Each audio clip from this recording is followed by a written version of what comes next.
Mudah-mudahan setelah Ramadan kita tambah semangat lagi. Amin ya rabbal. Ana idza salimati sana.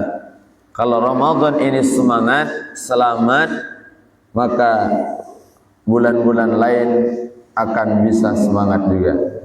Tapi kalau Ramadan tidak bisa semangat, jangan harap bulan lain akan lebih semangat dari Ramadan. Kalau Ramadan aja berat ibadah, berat untuk beramal soleh, bulan lain lebih berat lagi. Karena Ramadan datang, pintu surga dibuka. Ghulliqat abwabun nar, pintu neraka ditutup. Wasufidati syayatin, setan Allah belenggu. Semua penghalang ibadah kita Allah hindarkan, Allah singkirkan. Tinggal mau atau tidak kita melakukannya. Diri kita mau atau tidak. Kata para ulama, kenapa kita terkadang masih maksiat, masih berbuat jahat, masih malas ibadah, padahal setan sudah ada, gangguan sudah ada. Apa kata ulama? Sebabnya 3. Pertama, karena an-nafsul khabitha, ada nafsu yang jelek dalam diri kita. Nafsu.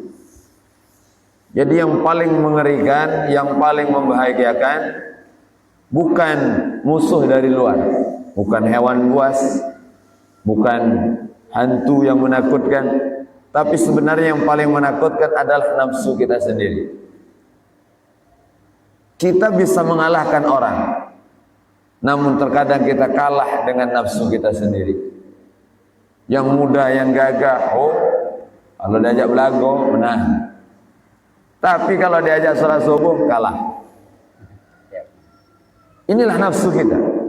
Jadi kita orang hebat itu yang bisa mengalahkan diri sendiri, bukan bisa mengalahkan orang.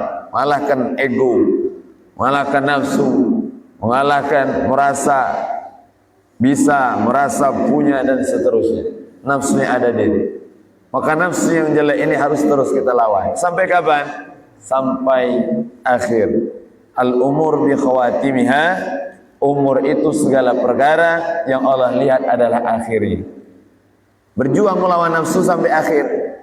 Bukan sehari 2 hari, bukan sebulan 2 bulan, bukan setahun 2 tahun, sampai wafat husnul khatimah. Berjuang kita melawan nafsu terus. Nafsu kita pasti innan nafsa la ammaratun bisu, ngajak jelek, ngajak malas, ngajak sungkan, ya, nafsu. Pagi ini kalau nak nurut kenyang, apalagi hujan rintik-rintik, perut kenyang, lemak narik selimut. Nafsu itu. Jangan nyala ke setan lagi. Oh tidak terbangun sholat subuh. Gara-gara setan saya ngencing telinga. Tidak hati lagi. Di bulan lain mungkin ya. Man nama wa lam yusalli bala syaitan fi udhuni. Siapa orang yang tidur dan sholat subuh dikencing oleh setan telinganya. Tapi Ramadan tidak ada setan kencing kita. Kenapa masih malas juga? Nafsu kita. Nafsu. Maka orang hebat yang ngalahkan nafsunya. Masya Allah. Lawan. Sebentar aja. Sholat subuh tidak lama. Tidak ada orang sholat subuh 2 jam. Tidak ada. Imam tidak lama. Paling lama 15 menit. Itu bela ada yang bingsal lagi. Kamu ya. Nafsu. Harus kita lawan. Karena memang sholat subuh ini dianjurkan bacaannya panjang. Sholat subuh. Paling panjang bacaan sholat subuh. Yang sedang mutawasid, sholat asar, sholat zuhur, sholat isya. 3 sholat ini sedang-sedang bacaan. Jangan terlalu panjang, jangan terlalu pendek. Adapun bacaan yang pendek, sholat maghrib. Ad-duha sampai Anas bacaannya. Jangan terlalu panjang. Kalau maghrib panjang, Masya Allah. Baca Al-Bayyinah kepanjangan. Yang pendek-pendek aja kalau salat maghrib. Walhasil. Jadi salat subuh ini memang dianjurkan panjang. Begitulah melawan hawa nafsu kita. Jadi an-nafsul khabisa. Lain ceritanya kalau memang dia baca Quran berurutan. Ada orang baca Quran itu berurutan. Jadi dari satu lembar dia pakai maghrib 1 lembar, isya 1 lembar. Itu nanti berurutan. Ada aturan sendiri. Walhasil. Naam. Jadi ini yang pertama, nafsu kita harus selalu kita lawan. Maka nafsu ini tidak bisa dilemahkan kecuali dengan lapar. Nafsu ini Yang bisa melemahkan nafsu hanya lapar. Saat lapar itu lemah nafsu kita, maka semangat ibadah. Maka semangat nafsu itu tidak bisa dikalahkan dengan apapun. Kalau perut kenyang, itu nafsu naik. Maka puasa ini gula darah kita turun, emosi naik. Itu puasa. Maka tidak heran kalau puasa ini banyak emosian. Kenapa? Naik buat nafsu gitu. Emosi kita naik. Apalagi kalau sudah sore hari balik pegawai capek, di jalan nak berbalap ya kami. Awas rayuang nak marah. Masalah nyingak rayuang. Walhasil nafsu.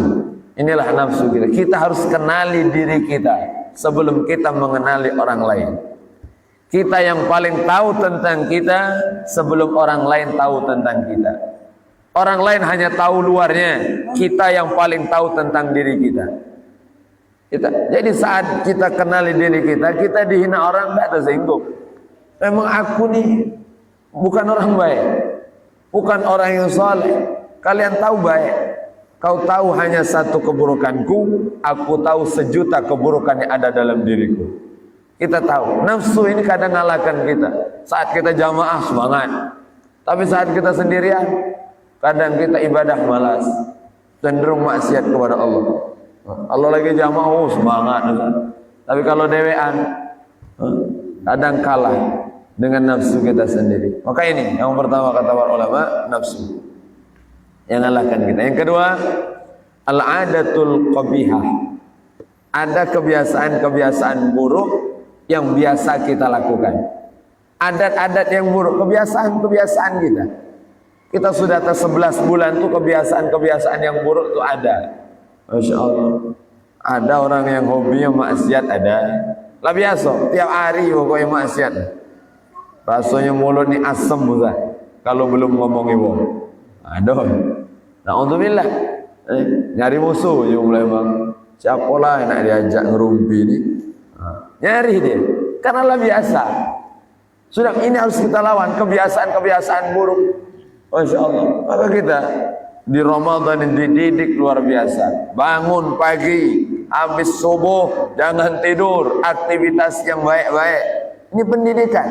Kita susun kegiatan-kegiatan yang baik. Ajarkan anak kita, nak bangun subuh.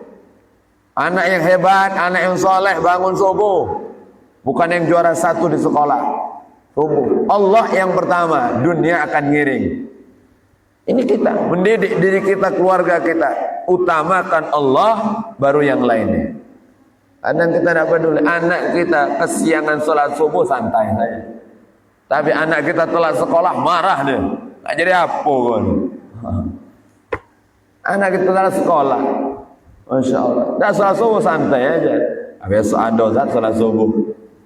Na'udzubillah. Ini kita harus prioritaskan Allah dalam hidup kita.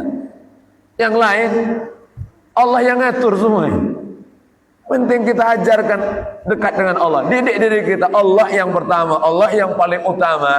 Dunia mengiring saja. Masya Allah. Maka didikan untuk kita Allah yang pertama, yang selalu melihat kita, yang mengawasi kita, yang ngurus kita, Allah. Maka puasa ini didikannya luar biasa. Tidak ada bergantung kepada selain Allah. Itu puasa.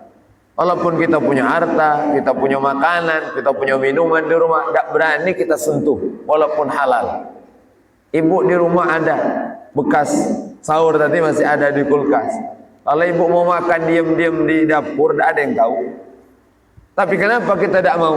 Allah selalu mengawasi kita. Dididik hati kita, Allah selalu melihat kita. Maka didikan Ramadan. Maka adat-adat kebiasaan yang jelek kita rubah. Maka dibuat kegiatan-kegiatan baik. Ada salat tarawih, salat witir, ada tadarrus, ada majelis ta'lim. Untuk apa? Mudah-mudahan Ramadan semangat dengan majelis ta'lim, di luar Ramadan terbiasa dengan majelis ta'lim. Menikmati. Maka karena memang menikmati ibadah itu sulit. Kita harus memaksakan. Yang pertama, harus kita paksakan.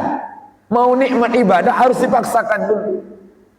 Jangan ngomong, aku tidak terasa nikmat ibadah, rasa terpaksa. Itu tahapan awal.